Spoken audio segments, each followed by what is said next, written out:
I don't. You don't know? Not, she's not Turkish name. Of. Her şey çok güzel gidiyordu. Ta ki odamızdan $1000 çalındı arkadaşlar. 15 ülke gezdik. Yani hatırlamıyorum kaç tane Airbnb'de kaldığımız ama ilk defa başımıza böyle bir şey geldi. Bizde de hata var. Yani çok fazla güvendik aslında. Karakola geldim. Bir resmiyete dökülsün en azından diye. Belki dedektif de oluyormuş. Dedektife de başvurabiliriz ama 3-4 gün sonra zaten ülkeden çıkacağız. Hani dedektifin de bir şey yapacağını sanmıyorum. Bali hakkında benim düşüncem değişmedi bu arada. Hala çok güzel. Hala gene geleceğim. Ama daha fazla dikkatli olacağım bu sefer. Hadi geçmiş olsun canım. Nasıl soyulduk ama? Herkesin başına gelen şey Bali'de bizim de başımıza geldi ve millete diyorduk ya abartıyorlar, şey yapıyorlar falan. Ne oldu? Kısaca başlıktan da yazıyor. Soyulduk arkadaşlar. Durum bu. $1100 odamızdan çalındı ve bu paramızı biz Airbnb ile konuşarak, yazışarak bir şekilde geri almayı başardık. Airbnb'de olaki hırsızlık vakalarında paranızı nasıl kurtaracağınızı, nasıl tazminat hakkının olduğunu aslında anlatacağız size. Bu herkesin işine yarayacak bir şey. Bali'ye gelseniz gelmeseniz fark etmez. Şimdi Airbnb ile ev sahipleri arasında sorumluluk sigortası diye bir anlaşma var. Böyle durumlarda eşyalara zarar vermede hırsızlık vakalarında $1 milyon kadar tazminat sağlıyor. Tabii biz bunu bilmiyorduk. Bu videoyu izleyen herkes herhangi bir Airbnb kullanıcısı olma potansiyeline sahip. Çünkü yurt dışına çıksanız da çıkmasanız da Türkiye'de de Airbnb kullanabilirsiniz. Herkes Bali çok güvenli, çok güvenli dedi. Bu arada motora herkes kaskını bırakıyor, anahtarı üzerine bırakıyor. Hiçbir şey olmuyor. Ve biz bu kadar rahat davranmamızın sebebi anahtar motorun üzerindeyken çantamızı unuttuk. Çantanın içerisinde de 2 laptop, kulaklıklar, işte ekran, kamera falan var. Hiçbir şey olmadı. Dedik ne kadar Fazla rahat bir ne kadar güvenli falan. Bizim de hatamız var. Biz de fazla saldık yani. Ya biz 2 ülke gezeceğiz diye biraz fazla nakit para getirdik. Fazla dolar getirdik.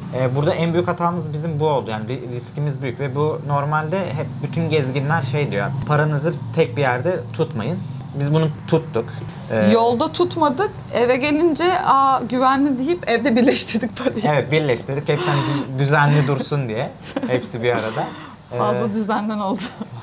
Neyse sonra böyle normal klasik bir el çantasında duruyordu. Hani odalarda kasa falan yok zaten. Ama şey falan vardı, hani kamera sistemi falan var. Hani odaya kimin girip çıktığı belli. Dışarıdan biri girse çıksa zaten kamera var yani. Biz sonra paramızı sayıyorduk böyle mesela 2 günde bir, 3 günde bir. İlk başlarda. İlk başlarda sayıyorduk evet, hani çünkü hani genelde dolar bozduruyordum, doları harcıyordum. Sonra ya dedim Türkiye'de enflasyon var. Biz buraya geldiğimizde Türkiye karıştı ve dolar bir anda aşırı arttı. Sonra biz dedik ki doları harcamayalım. Kredi kartından geçelim. Hani sonuçta tam kısa vadede paramızı kaybediyoruz. Daha fazla ödüyoruz. Komisyondan paramızı kaybediyoruz ama uzun vadede dolar olacak cebimizde, daha mantıklı diye düşündük. Ya bunu yaparken şey diye düşünüyoruz. Kârdayız, doları tutuyoruz diye düşünüyoruz. Evet, hani dolarımız var diye düşünüyoruz. Dolar orada duruyor zannediyoruz. Aynen. Bayağıdır orada duruyor zannediyoruz. Bayağıdır orada duruyor zannediyoruz. Paramızı kontrol etme ihtiyacı duymadık. Bir de daha önceden bahsettiğimiz gibi aşırı güvendiğimiz için en büyük hatamız bu yüzden saymadık. Ubud'da çıkışa birkaç gün kala gördük para var. Sonra Canggu'ya geldik. Canggu 2 hafta bu evde kalacağız. Hiç saymadık. Geldiğimizde de bakmadık. Saymadık, bakmadık bile yani. Bir gün dedik bakalım dedik. Günlerden bir gün bakalım. Paramızı sayalım dedik. Ve bir açtık, küçük dolarlar duruyor işte $10, $20, $50 neyse. Yüzlük banknotlarımız eksik. Ceplerimize bakıyoruz, her şeye bakıyoruz. Yok. Bu arada bugün Perşembe, bu Pazartesi günü oldu yani. Evet. Dün de çözüldü dava. Evet, 3 gün içerisinde bütün süreci yaşamış olduk. Ondan sonra ilk yaptığımız şey direkt ev sahibine haber vermek oldu. Ev sahibi böyle bir uzunca bir mesaj attı bize. İşte paranızı harcamadığınızdan emin misiniz? Bozdurmadığınızdan emin misiniz? Başka bir yerde düşürmüş olabilir misiniz? Paranın nerede durduğunu söyledik mi biz? Kıyafetle raf arasında bel çantasının içerisine, yani direkt göz önünde değil ama çok kolay da ulaşılabilecek bir şey içerisinde. Yani biraz şey yapması lazım, kurcalaması lazım aslında. Yani personel de kurcalamıştır. Masanın yani üstüne bırakıp gitmedik yani böyle. O kadar da rahat değil. Ama şey yani bir bilen biri, bir personel çok belli, nerede olduğunu bilen biri çok rahat bir şekilde elini uzatmış, hiç ortalığı karıştırmadan almış. Ve küçük paraları da hani ilk etapta belli olmasın diye bırakmış gibi duruyor zaten. Evet, çünkü mesela açıp baktığınız zaman param duruyor dersiniz. Evet. Kapatırsınız ama elinize alıp saymanız gerekiyor her seferinde. Çünkü bu şey bile olabilir yani her gün belki 100 dolar aldı, her gün 100 dolar aldı yani. Muhtemelen bu arada biz fark etmedik. Dedi kere aldı, toplu aldı. alayım dedi. Bu arada benim böyle notlarımda her gittiğim yerdeki harcamalarımı yazıyorum. Totalde şu ülkede şu kadar harcamışım gibi. Bir tek neyi yazmamışım? Ne kadar doları exchange değiştirmişim, elimde şu an ne kadar dolar var. Bir tek bunu yazmamışım. Hani ülkeye kaç dolar getirdiğimi de yazıyorum ama şu anda elimde kaç dolar var deyip saymamışım yani. En büyük hatayı yapmışım. Neyse ders oldu. Ertesi gün ev sahibi geldi. Karakolda böyle bir tutanak tutuldu. İşte ne kadar paran çalındı, nereden çalındı. Ev sahibi o konuda şey yaptı, işte polisle konuştu, yardım etti bana. Ana merkez varmış Bali'de. Yazmıştı, neresi olduğunu tam unuttum şu anda. Ana merkeze gidip şey tutabiliyormuşum ben. Müfettiş. Müfettiş. Evet, çok güneş vardı da kamera kapandı. Nerede kaldık? Müfettiş tutmayı teklif ettiler. O da seni bayağı bir uğraştırıyor. Bekliyorsun orada falan ve genelde de bir şey çıkmıyormuş. Çok da umursamıyor polisler. Bunu çözse Airbnb çözüyor. Ve biz de mesai yapıyoruz yani çalışıyoruz. Öyle bütün gün karakolda beklemeye bir vaktimiz yok. Ve açıkçası biz ilk başta şey diye düşünüyorduk. Hiçbir umudumuz yoktu. O para hani bir hafta önce de gitmiş olabilir, bir gün önce de gitmiş olabilir, bir saat önce de gitmiş olabilir deyip biz umudu kesmiştik. Çünkü polise şey diyemiyoruz, ne zaman çalındığını hakkında, gün ve tarih Saat hakkında bir saat veremiyoruz. Hiçbir fikrimiz yok tutarından. Sonra çok böyle beynimizi zorlaya aşağı yukarı kaç dolar olduğunu hesapladık da 1100 dolar dedik. Evet yani. Orada hala emin değilim yani. %100 emin değiliz, evet yani daha 1000 civarında. yani ortalama 1100, 1300 de olabilir, 1200 de olabilir Evet. ama daha düşük olamaz yani. Olamaz yok. Bu arada daha fazlaysa yine zarardayız. Neyse, bu arada şöyle bir şey var. Ev sahibi gelince bana ilk dediği şey şu oldu. Polis tutanağı alalım. Heh. Hani sigortanız varsa sigorta için bu şey olur. Belge olur, resmi bir belge olur. Ben ilk başta düşünmemiştim hani böyle biz hani direkt saldık yani. Biz fazla saldık. Fazla saldık. Çok rahattık yani buranın havasından mı, suyundan mı, yemeğinden mi ne? Biz böyle şeyiz. Kısmet, kader. Nasip, kader. Demek ki akıllanmamız gerekiyormuş. Ders oldu Suç bize. bizde. Suç bizde. İşte. Kimseyi suçlayamayız. Aynen. Demek ki böyle bir ders almamız gerekiyormuş ama şey yani 42 bin liramız gitmiş, hiçbir şey yapmıyoruz. Polise bile gerek yok ya, vakit kaybı falan diye düşünüyoruz. İlk yarım gün böyleydik yani. Yani ev sahibi demese belki polis şeyine gitmeyecektik yani. O da sen şey ya, her şey yerini bulsun gibi böyle. İyi tamam hadi gideyim. Aynen bu arada. Hadi ben gideyim falan dedik. Çok istediler falan gibi. Airbnb'ye bildirdik. Belgelerimizi yükledik. Ondan sonrası sen daha iyi biliyorsun. Bir detay var. Bizi ciddiye almalarını sağlayan. Şu kapıyı görüyorsunuz, sürgülü. Bizim işte bu odaların kapıları böyle sürgülü. Bu sürgü yukarıdan tutuyor, aşağıdan çıkmış yerinden yani. Sanki zorlanmış gibi. Böyle açtığın zaman, kapı kilitliyken bile çektiğin zaman sanki böyle çok zayıf bir insan aradan çıkar gibi, girer gibi fotoğrafını ekleriz. Bu arada biz bunu fark ettik 2-3 gün öncesinde. Ama şey diye düşündük, ya herhalde tamir etmediler, böyle işte hasar var falan. Hala o kadar güveniyoruz ki apartmanın mesela kapısı açık hep ama şey diye düşünüyoruz, ya herhalde öyle kaldı falan. Sonra ben böyle bizi ciddiye alsınlar diye ev sahibi geldiğinde personel de var. Dedim kapı zorlanmış dedim. Sonra personel dedi bilmiyordum falan, hemen işte tamir ettirelim. Sonra anladık ki yani bunu personel bile bilmiyorsa her gün temizliğe gelen, evet burada bir hırsızlık vakası dışarıdan da gelmiş olabilir. Sonra biz de ciddiye almaya başladık. Evet. Sonra Emre polise gittiğinde ev sahibiyle hemen gelip onarmışlar. Evet, bu da aslında bir şey, şüpheli bir şey. Çünkü hani dedektif tutsan hani o kapının o şeyini görmek isteyebilir yani. Olay yerine polis gelmeden hemen böyle delilleri örtbas eder gibi tahmin etmeleri yanlış bir şey yani. Yani bunu iyi niyetli de yapmış olabilirler bu arada ama bu iyi niyetli olsa bile yapılmaması gereken bir şey. Ben Airbnb'ye ciddi yazdım. Airbnb çok bu arada formalite mesajlar verip çok geç dönüyor yani. O birazcık böyle zor. Mail adresini bulmaya çalıştım. CEO'ya kadar yazdım. Bir türlü düzgün mail adresini bulamıyorsun. Hepsi şey diyor Google, hepsi bu kullanılmıyor diyor bu mail adresi. Uygulamanın içerisinden iletişime geçebildim anca. Oradan beni ciddiye alıp döndüler ama o da hani yani onların dönmeleri gerçekten çok uzun sürdü. Ev sahibi bu arada hala şey diyor. İşte siz günübirlik uzak bir yere gitmiştiniz. Orada yanınıza almış olabilir misiniz?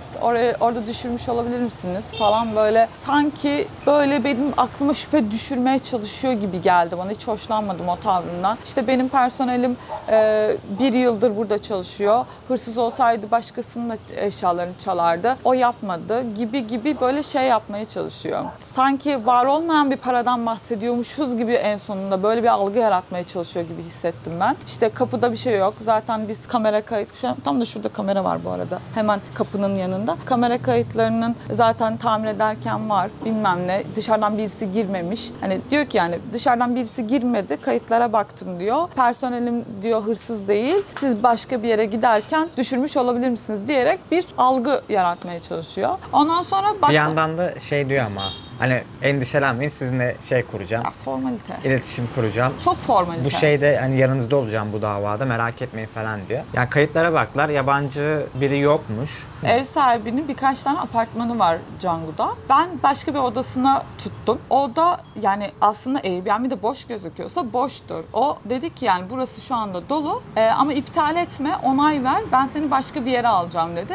Aslında burası bizim bütçemizin üzerindeydi. Geldi bize bütün apartman boştu. Bizi buraya aldı. Sonra ama biz hiç şüphelenmedik o zaman. Dedik hani ne kadar iyi niyetli. Bir şey de yok yani. Evet, Ne güzel. iyi niyetli, iyi güzel. niyetli falan. Daha pahalı bir yerde yani burasının 2 haftası $500'larda. Bizim 2 haftalık bütçemiz $250'da. Tuttuğumuz evde öyle. Onun yerine bize burayı verdi falan diye düşünüyoruz. Sonradan bu olay olunca şey diye düşündük. Acaba bu bir komplo mu? İşte bir de sorumluluk sigortası diye bir şey varmış Airbnb ve ev sahipleri arasında. Acaba sigortadan para mı almak için böyle bir şey yapıyorlar? Evet, onu da. Kendi aralarında mı falan? Ev sahibinden mi alınıyor? Airbnb'den mi alınıyor? Ben onu hala anlamadım. Sigortadan mı alınıyor? Hani Bir sigorta fonu var yani oradan alınıyor. galiba emin değiliz bu konuda. Bu konuda emin değiliz ama bize şeyi gönderdiler PDF'ini.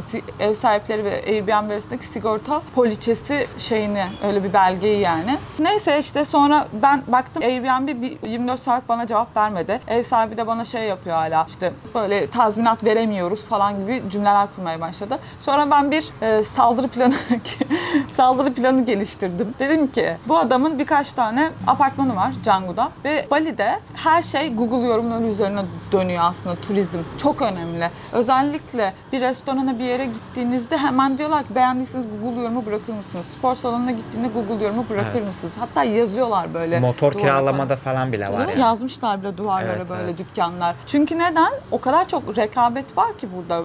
Her şeyin alternatifi var. Öyle olduğu için de öne çıkmak için Google biz de öyle yani. Biz de bir yere yemeğe gideceğimiz zaman Google değerlendirmesine Tabii. Google yorumlarına Herkesin yaptığı bakıyorum. şey aslında. Evet ve bir Airbnb'de bir hostelde bir yerde kalacağın zaman ne kadar güvenli diye Google yorumlarına bakıyorsun. O yüzden ben düşündüm ki ben bu adamın bütün apartmanlarına Google yorumu bırakabilirim. Bu benim en doğal hakkım. Polis şeyinin Başlı. Tutanağın başlı. başlığı, işte kapının kırık olması falan bunları eklere koyarak Google yorumlarında hemen yorum bıraktım. Dedim ki işte burada hırsızlık var, personelini böyle böyle bilmem ne falan yazdım o olayı, hikayeyi. Ondan sonra bunu da hemen screenshot'ını aldım, adama attım. Dedim ki Google yorumları bırakmaya başladım ve ben buna devam edeceğim.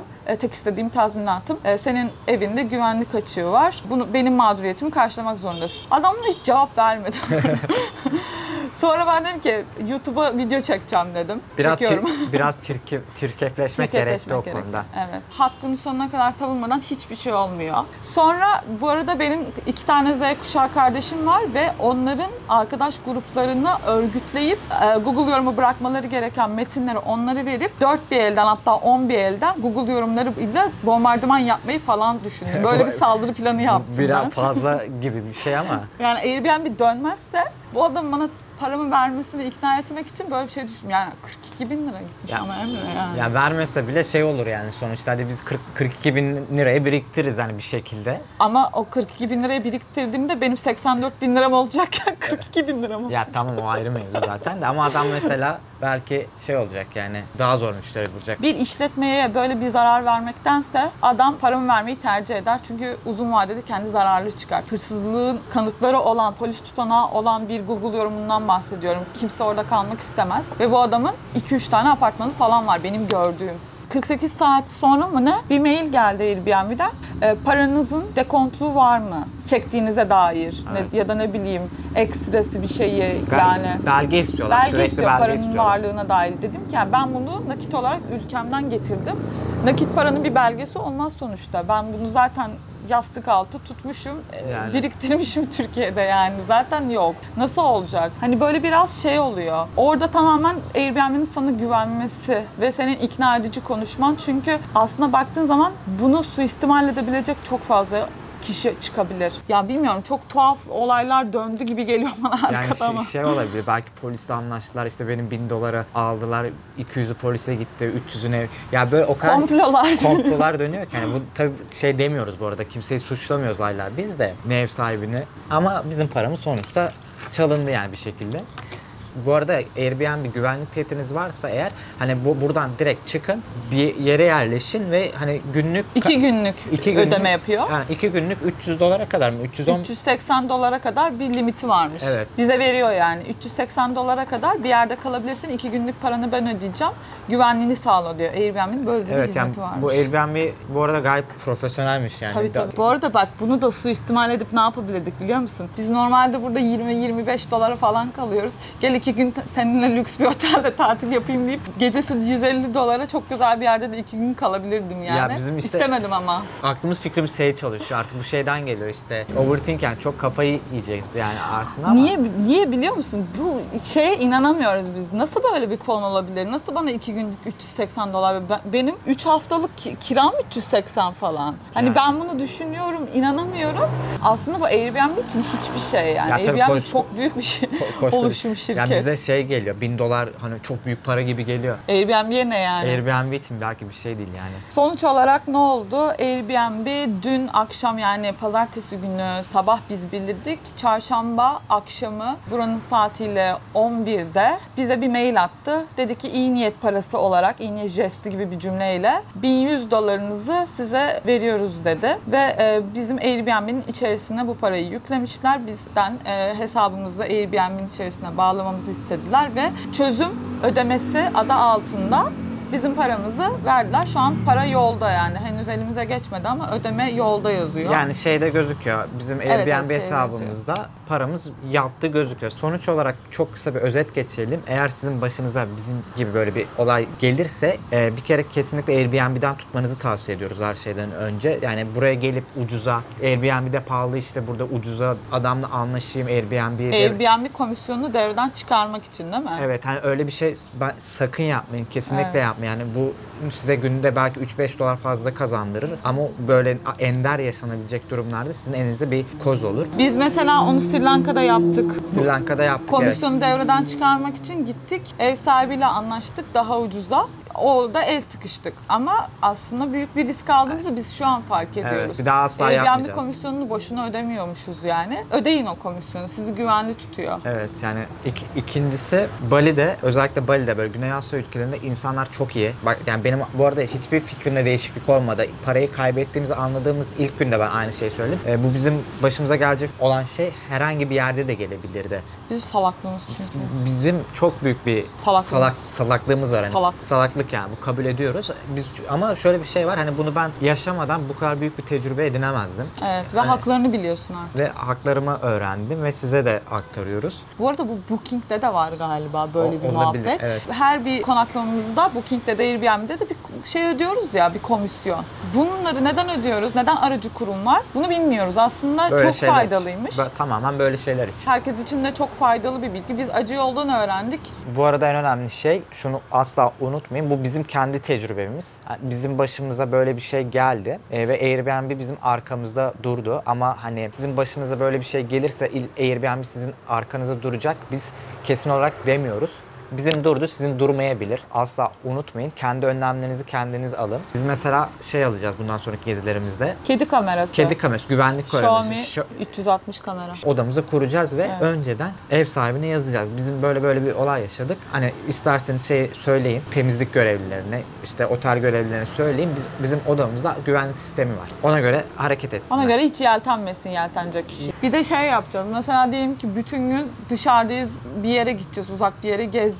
Bütün teknolojik aletleri valize koyup valizi de asma kilitle kilitleyip karşısına da kamerayı koyacağız. Asma kilit evet kolay kırılır ama yani karşısında kamera olduğunu da söyleyeceğim ev sahibine. Gibi bütün güvenlik önlemlerimizi alacağız artık yani. Şey diyenler olabilir mesela, zaten öyle yapmıyor muydunuz? Bu çok bilinen bir şey. Hayır, masada bırakıp gidiyorduk. Ya işte dediğim gibi hani. Ekran açık, masada duruyor falan. Bali çok güzel bir yer. İnsanlar çok iyi ama her yerde olduğu gibi kötü insanlar her yerde. Bir çözümü, bir çaresi yok. Bali ile ilgili böyle şey videoları var. İşte bu adada hırsızlık var, şöyle böyle falan. Bence negatif basıp hırsızlık var, soyulduk, adada işte böyle kötülük var gibi bir algı yaratmaya gerek yok. Her insanın içinde iyilik de vardır, kötülük de vardır. Hangi ülkeye giderseniz gidin, iyi insanlar iyidir, kötü insanlar çalabilir yani. Burada sizin tedbiriniz önemli. O yüzden bence ülkeyi soğutmaya, adayı soğutmaya hiç gerek yok. Biz zaten soğumadık. Tekrar gelip uzun da yaşayacağız. Hani sadece daha tedbirlerimizi alarak geleceğiz. O yüzden bilin. Bence yine de birçok Avrupa ülkesine göre sokaklar gayet güvenli. Sadece bizim tedbirsizliğimiz oldu diye düşünüyorum. Evet. Kendinize iyi bakın arkadaşlar. Biz bu arada bu videoyu Bali'deki son günümüzden çekiyoruz. Evet. Bu videoyu önceden yayınlayacağız. Çünkü hani acil bir video ve belki başkasına faydası olur. Başınıza böyle bir şey gelirse büyük ihtimalle bu videoyu izliyorsanız gelmiştir. Canınız sağ olsun. Sağlığınızdan önemli değil. Teknolojik eşya çalınmasından hiç önemli değil. Evet, hani teknolojik eşya daha önemli. Evet, hani hakkınızı arayın. Bu arada Bali'den daha bir 7-8 video gelecek. Abone olup yorum yapmayı unutmayın. Bize direkt doğrudan destek olmak isterseniz katılı kullanabilirsiniz. Katılın. Ya da süper chatleri kullanabilirsiniz. Böyle arkadaşlar, kendinize iyi bakın. Görüşmek üzere. Bay bay.